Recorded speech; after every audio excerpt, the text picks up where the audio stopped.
there places that you feel you might have failed as a wife or as a woman? Yes, I did. What are those places or things that you felt, here I take responsibility, I failed? First, I think I loved too much.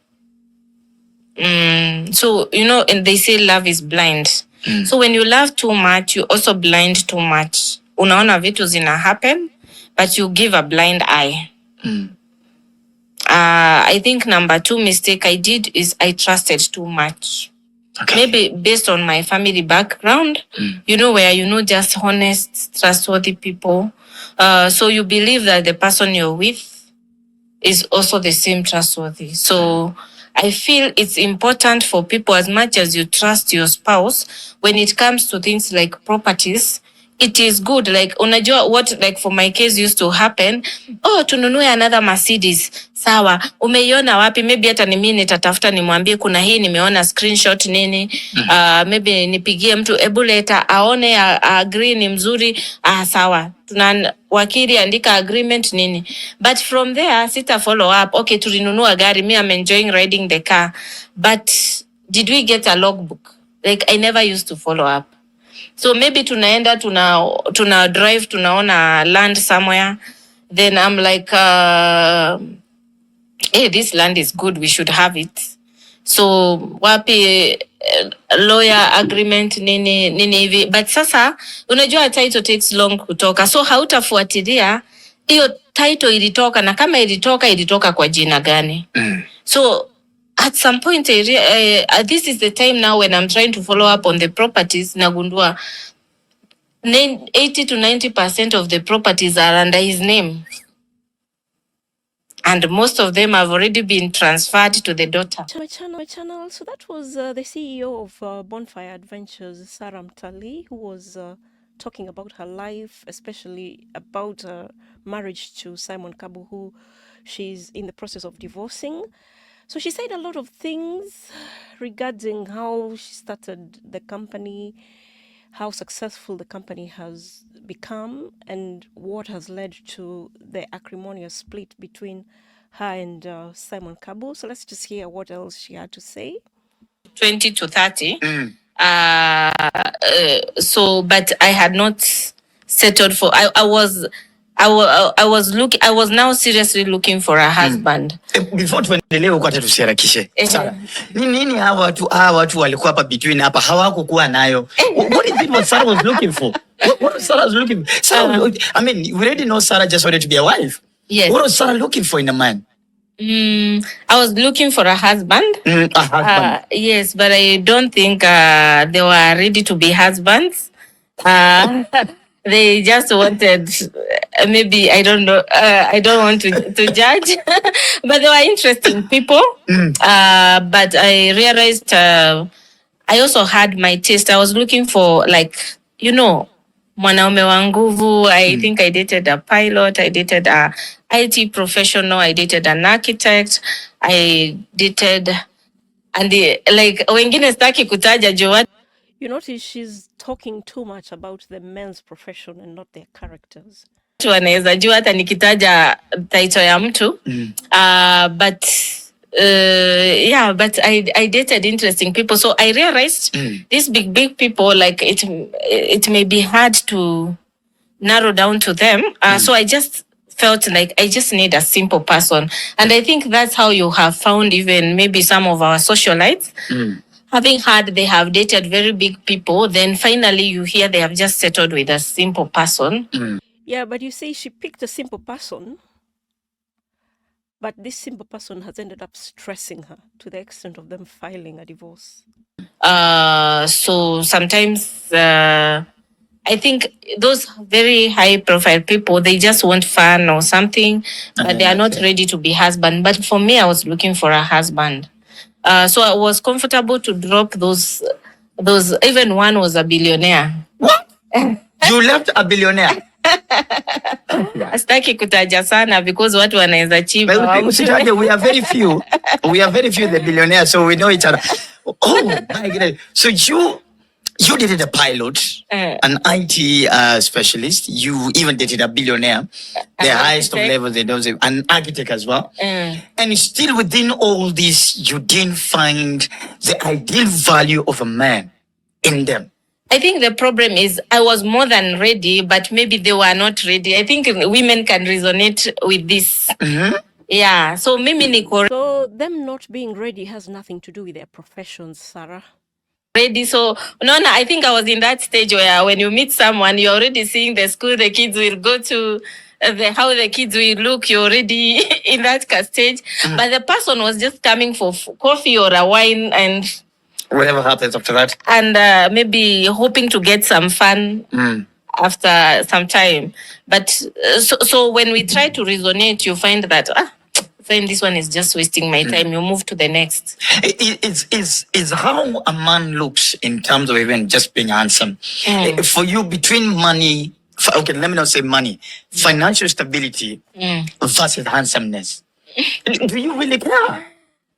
Maybe I would say at that time, I actually used to fear very handsome men, though some of my exes were very handsome. But I used to fear handsome men because, you know, now every girl wants him.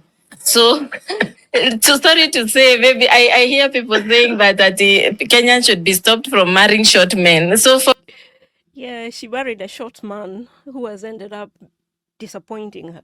For me, yes, I also noticed my ex was short, but I felt that since he's short, not many girls will want him.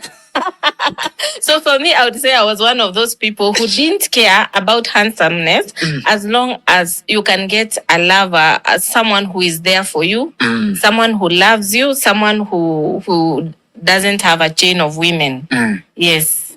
And for you in your lifetime, you knew I can get a man who is for me and just me. Yes, and I knew maybe that would be found in a short man.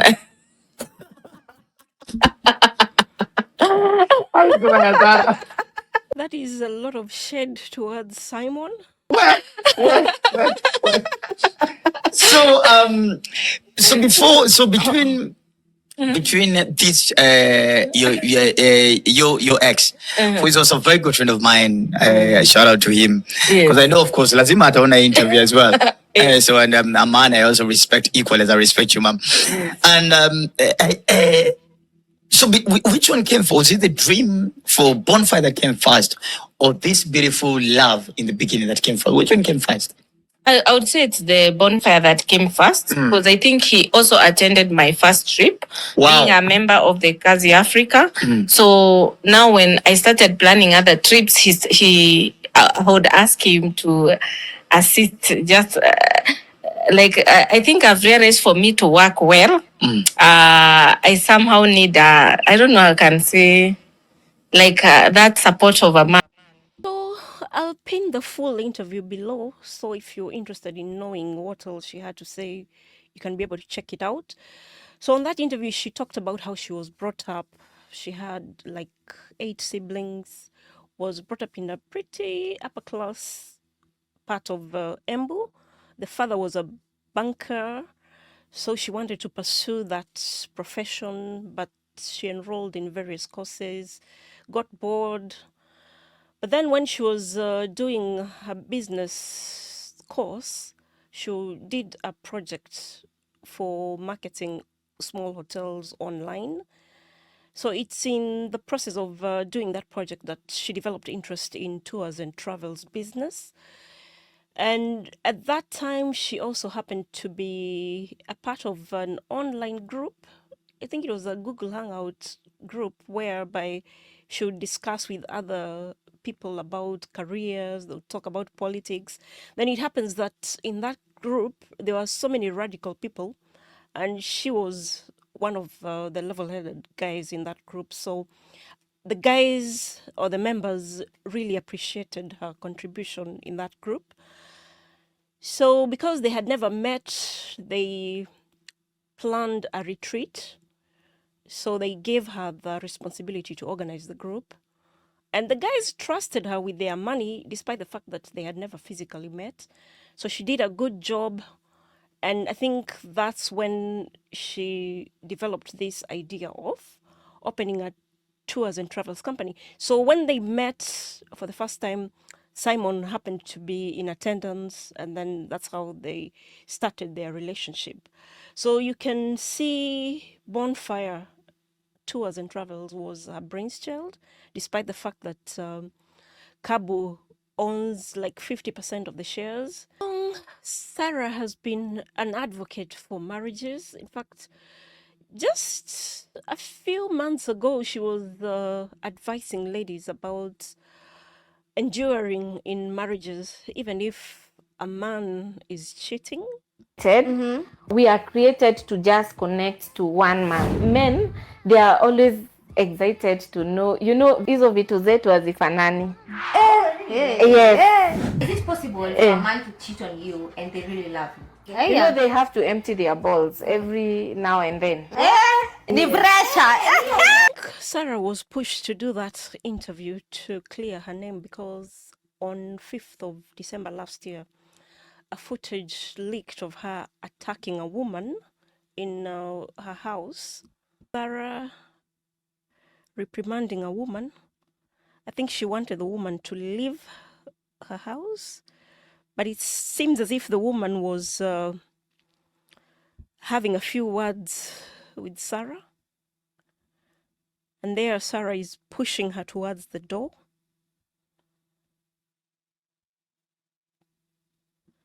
There SARA is hurling something at that woman. Then that's Simon KABU emerging from that corner. You can see SARA is holding something. It was a huge knife. So KABU pushed SARA back. I didn't play that video of SARA attacking that woman because it's not allowed on YouTube because it's violent in nature. So after that footage was leaked on X, SARA had to make a video to clear her name. Guys, jambo. Guys, today I had to come home early because I was trending on Twitter. I understand there is someone who is claiming to be my house girl. Oh my goodness. So the person who was claiming to be a house girl is that lady she was trying to throw out of her house. First, I think I want to set the first record straight that this is my home. This is where I live. I know you know me from living elsewhere, but for some reasons, this is where I live. So that elsewhere is that house where she was trying to throw that woman from. So it seems like Simon resides in that house whilst she resides in another house, which are close by. So right now there's a paid campaign saying that someone is my house girl, sijui I assaulted her, sijui Bonfire Adventures hata imetokea hapo. So I know it's a mad campaign, and for me, I'm not going to hide behind the keyboard. So the second thing I want to set the record straight, that is not my house girl. I want to introduce you to my house girls. Come with me. So she actually introduced two women who have worked for her for almost 10 years. So on that caption, she said, "Boy, I understand I'm trending. Someone is claiming to be my house girl and I have assaulted her. Today, stay tuned for some tea. But this SARA, we have an end of year party, Virtuous Women Foundation. I think she was plugging her party, her end of year party. You're most welcome for more tea. If you know my real house girls of the Queen of Virtuous Women, please comment below. Someone tag my husband and tell us more about the story." So in this particular video, but I haven't shown where she was introducing her to the two house girls. She said Simon is the only person who has access to the CCTV footage. And it's actually true because that was CCTV footage for the house where Simon is residing in. So he is the one who released the footage, or he knows the person who released the footage. God knows why he did that. It seems like he was trying to tarnish SARA's reputation. And a few days later, SARA decided to change her name from SARA KABU to SARA MTALII. Today, from tomorrow henceforth, I'll now be known as SARA MTALII. But if you are writing an official letter to me, my official names are SARA Nyaga. So I'll no longer be using the name SARA KABU. So from today, even bloggers, when you're referring to me, I want you to refer to me as SARA MTALII, that's my brand name online, or SARA Nyaga if it is something official. Watu wa embu lazima nikuje huko homecoming, sasa mimi ni wenu. So but mambo mingi I think tutaongea kesho, but I want to thank my fans who are formerly known as Team SARA KABU for your overwhelming support. I know I didn't tell you what I was going through. I was encouraging you. I opened the foundation to encourage you because I know sometimes that journey is not easy. So me, what nawaomba is that I still believe in marriage. Say I'm not good enough to rudi soko, but I believe one day nitarudi soko na hata mimi nitarudi kwa marriage tena. So mimi, I just want to tell you like, muvumilie ndoa. I will still say that because I know like ndoa is it's not easy, but I believe it's something that was ordained by God, and I'll still continue supporting young women to stay in marriage. But I want to apologize also for telling women to stay in marriages where there is infidelity. Wamama, tafadhali naomba msamehe. So, you see, a lot went down, and then she also made a post talking about how she had taken her case to DCI. She captioned, "Someone tell DCI I'm waiting for a full investigation on my GBV complaints because SASA, it's being done online with paid campaigns. My ex is connected everywhere and keeps boasting I cannot take him anywhere in this country. I want justice. Long live Bonfire Adventures. I'm the founder and now fully in charge of Christmas bookings." Actually, Dr. Ufweneke mentioned on that interview how SARA seemed like she was not herself in the end of year party of Bonfire Adventures because Ufweneke was the MC of that event. So even at the time of cutting the cake, they were given a knife together with Simon to cut the cake simultaneously, but SARA wasn't feeling it. It's as if she didn't want to be anywhere near Simon KABU. So Simon KABU also defended himself. He released a video defending that woman that was being thrown out of the house. He was still insisting that woman was a nanny that he hired from a professional bureau. I think I pinned that video on my channel. I think I'm going to link it at the end so that you can be up to speed with what I'm talking about. So then again, he said how he's also a shareholder in Bonfire Adventures, which means he's not going to let go. But the funny thing is he opened a business with the daughter that offers the same services. So I don't know whether he wants Bonfire to die so that he can go ahead and take over all the clients that Bonfire Adventures have. But to expound on that issue of Simon transferring 80% of the family wealth into his daughter's name, and this daughter we are referring to is a daughter he had from a previous relationship, not the one he had with SARA. So I was very surprised that that happened, yet SARA is a boss lady. So this is a perfect opportunity for people to learn, especially women who are married to wealthy men, about the importance of being financially literate and being able to manage assets, not just for mistrust issues, because life is very unpredictable. A divorce could happen. The wealthy partner could fall ill or could die. So you need to be able to handle issues once that event occurs. And to plan for generational wealth, because if this guy has decided to transfer all this property, it means the children SARA has had with Simon are going to miss out on what rightfully belongs to them. It's important to keep track of the assets, to know their values and locations, to avoid being manipulated. And also, It's also necessary to maintain records of everything you own so that in case there is any dispute, you have a point of reference. You should also engage professionals like tax planner and real estate attorneys to ensure that the family wealth is structured and protected effectively. Guys take home more than the acrimonious split between the two guys, which is such a shame because I thought they had a very solid marriage because of how they've been presenting themselves online. But turns out not everything that glitters is gold. So another important lesson is these people who we've pedestalized as couple goals are not necessarily happy behind closed doors. So everyone needs to look for mentors carefully.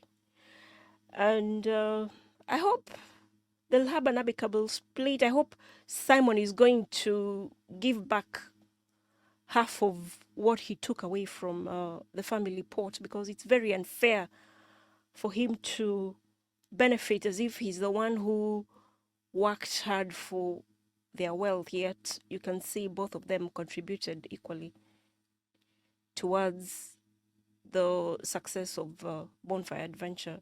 So I'll link the full video below, like I said before. Thanks for stopping by.